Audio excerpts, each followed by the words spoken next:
ராவணன் செஞ்சா தப்பு, அதே கடவுள்களின் அரசனான இந்திரன் செஞ்சா சரியா?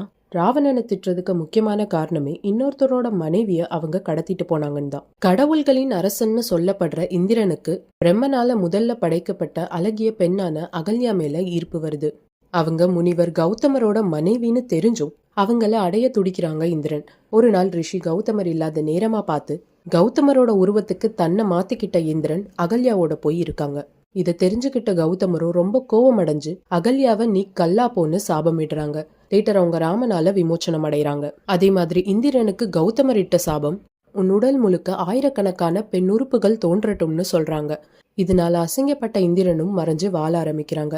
தன் அரசரோட நிலை அறிஞ்சு பிற கடவுள்கள் ரொம்ப வருத்தப்படுறாங்க, அவங்களுக்காக வேண்டிக்கிறாங்க.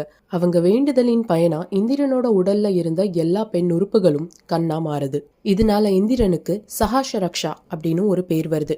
1000 கண் உடையவன் அப்படின்னு அர்த்தம். ஸோ இப்போ நீங்களே சொல்லுங்க, இந்திரனுக்கும் ராவணனுக்கும் என்ன வித்தியாசம்? என்னெல்லாம் கேட்டா ராவணன் எவ்வளவோ பரவாயில்ல. உங்களோட கருத்துக்கள் என்னங்கிறத கமெண்ட்ஸ்ல சொல்லுங்க.